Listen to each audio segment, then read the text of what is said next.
Alrighty, I'm going to do a bit of a screen recording of a screen recording because this damn thing dragged on for about 10 minutes. What you're seeing here is a bit of water damage on plywood. That's near just above the bedroom door there. This has all since been painted. Quite a bit's been going on that I just haven't uploaded. Yeah, so generally speaking, when you have water flowing inside the house, it's because of block guttering. When I was still fixing the place up and I was almost done with it, I think I might have even been living here actually. Yeah, I was actually. We had a colossal hailstorm, and there's so much hail that it sort of blocked the flow of the water out to the downpipe. And it sort of come all pouring through the door there. And I believe I've got actual video of this happening, or at least it might have happened 2 times, and I got it happening like, what is it, like 2 or 3 years ago? And then the other time was like literally like 11 years ago. But this shows that it's actually been happening more recently, and it's several times over, if that's, starting to bubble up, which it is quite a bit. And if I try and speed along here, I moved those mattresses. This is at the end of my bed, and I found this. That's a lot of water coming through. Not tons, but it's coming across quite a width, and it's caused wood staining. If I go a bit further up this video, we should get the other side.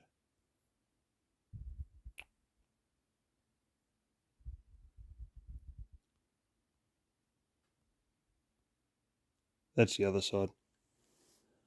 It's just the same thing, but from a different angle. And to the left of that is the door where I showed the first picture.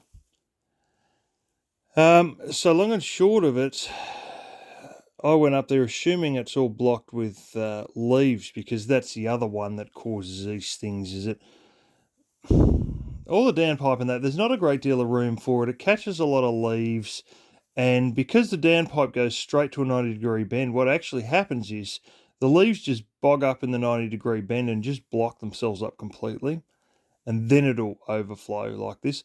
I went up there was bugger all leaves up there. I swept out a good deal of what was there, but there wasn't even a good deal there, really. It was only a few handfuls, really. It wouldn't have been, it wasn't bugger all. It wasn't even a blooming quarter gallon of leaves. It might have been 1/8 of a gallon. It was just nothing. It was a few handfuls, And so long and short of it, about, when would it have been? Sort of around 99, I believe this valley gutter between the two gables was replaced. It's actually about 3 lengths of steel. It's going to cost hundreds and hundreds of dollars to replace that. The chances are that because the building has moved a little bit since I've lived here and whatnot, I believe it's actually soldered together from memory. It's literally the 3 sheets are just soldered together. And it may have cracked those solder joints and be pouring through. I've had different ideas about, getting some more made up, and the old man saying, well, my dad's saying that's going to take a while, and blah, blah, blah. And he said, well, I said, the other option is get that heavy pool liner, and we put that in there, and it might only last 5 years in the sun, and it might last more, and then we just replace that as need be. It's like a plastic vinyl.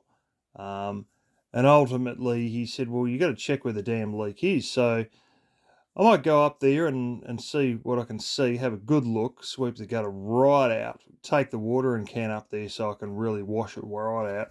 And it might be that it's just a broken solder joint. And he said, oh, you can fix it with silicone. And I'm saying, stuff that. If it's galvanized, we're bloody soldering it. And I'm not stuffing around. I've got a little blowtorch, and it's like a little handheld, one of those ones that, converts to a soldering iron and all that. So we'll have a go with that. We'll go up there. We'll see what's going on and see what we can do. Yeah, it's a bit of an annoyance, but this is something that was sort of unexpected. But you really got to do something about it. I know I'm not going to live here forever, but I can't just let things turn to shit while I'm intentionally fixing the house.